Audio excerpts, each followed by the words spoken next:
Virgin Galactic is flying its founder, Richard Branson, on its next test flight into space. The mission is set to take place from July 11, depending on weather and technical checks.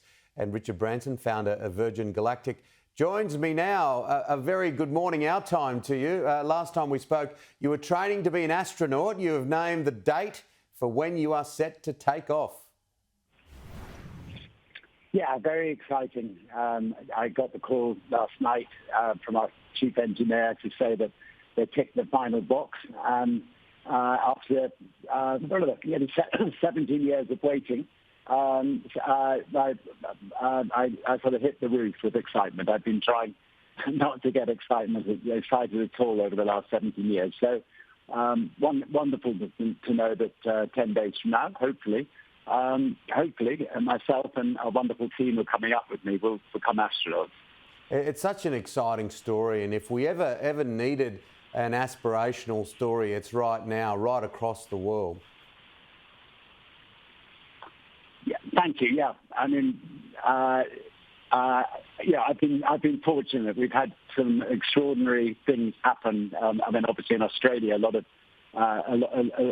of things have happened for Virgin and for myself, and I've loved visiting every year and seeing all the wonderful people and all the various different Virgin companies. But our space companies have both come to fruition in the same week. So Virgin Orbit, which launched satellites from under one of our 747s into orbit a couple of days ago, that was absolutely tremendous. And it's the first company in the world that can fly anywhere in the world and launch into any orbit from a 747. And then obviously Virgin Galactic, our other sister company, also launches from a mothership. And not long now before I'll sort of test the customer experience with some wonderful people. Beth Moses is our chief astronaut instructor, Colin Bennett, who's our lead operations engineer, and Sarisha Bandla, who's the vice president of government affairs. And it was wonderful for me to be able to surprise them and say they performed so well. They're now going to come to space and become astronauts if they want to. You've always got your timing right. It's impeccable here again. Adapted the Virgin Atlantic 747, dropped the rocket at exactly 7:47. I think of all the things in my life I've had to pinch myself about. The idea that it was 7:45 and they said it's 1 minute to go, and I thought, no, it mustn't be 1 minute. It's got to be one and a half minutes. It's got to be 7:47 in the morning, and bang on 7:47. Nobody knew that there was any relevance. Particularly, they're all busy doing their jobs. At 7:47 in the morning, the rocket dropped and left the 747 into space. So it was very auspicious, and every single satellite got to within a few feet of the place that they were meant to in orbit. So it's been a good week, to say the least. Yeah, what was it like standing on the flight line witnessing Virgin Orbit fly into space for a second time? I'll tell you exactly what it was like. About 30 years ago, or about 25 years ago, I went to the Mojave Desert with a film crew and they were doing a film called Dirty Tricks about British Airways trying to push us out of business. They wanted me to stand in front of the graveyard of their airplanes behind me to say, this is what where British Airways want Virgin Atlantic planes to end up, and this is why they're behaving so abysmally. And I was really worried at the time that they might succeed.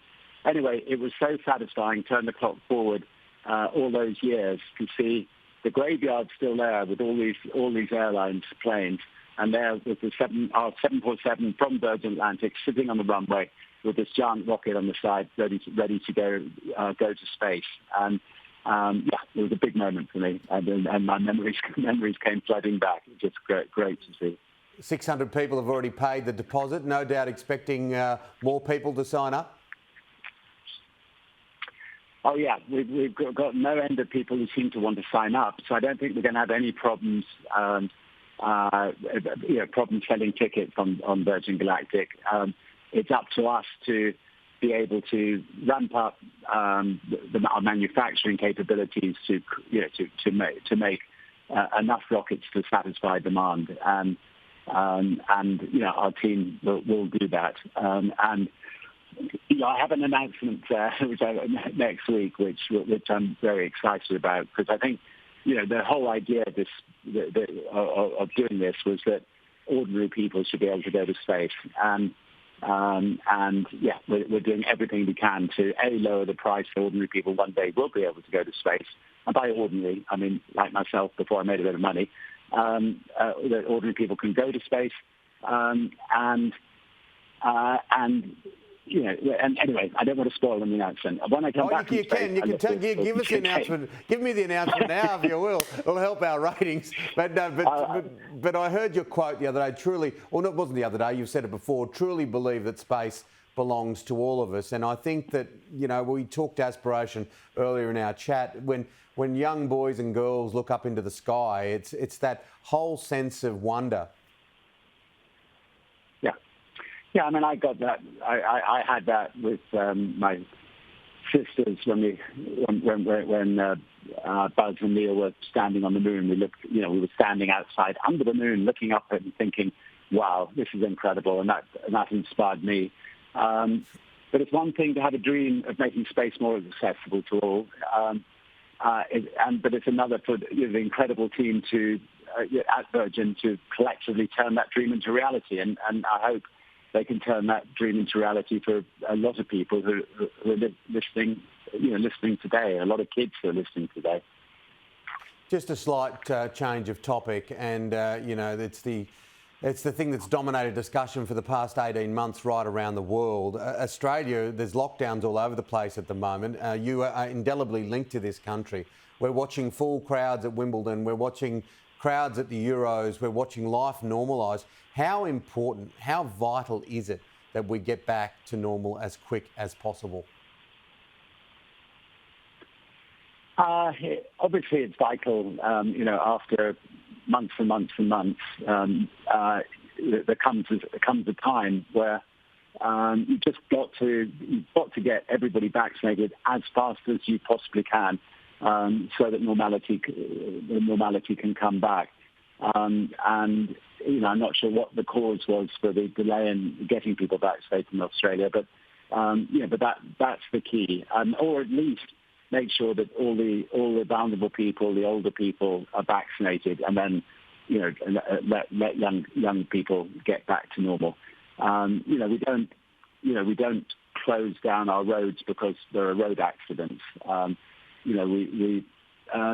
People are allowed to travel by car. We don't ban people from going on motorbikes because there are motorbike accidents. So there comes a time, I think, where one has to accept it's not going to be a perfect world, but it's better to get some normality back so that you can people can get on with lives.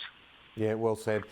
Great to have a chat. All the very best with the next few weeks, and what an exciting time it really is. I can feel it myself, and I'm sure people watching this program can too. I look forward to sharing it with you next Sunday, hopefully, and then I'll obviously happily talk to you after the event. That'd be great. Oh, I can't wait for it. Have a great day. Thank you so much.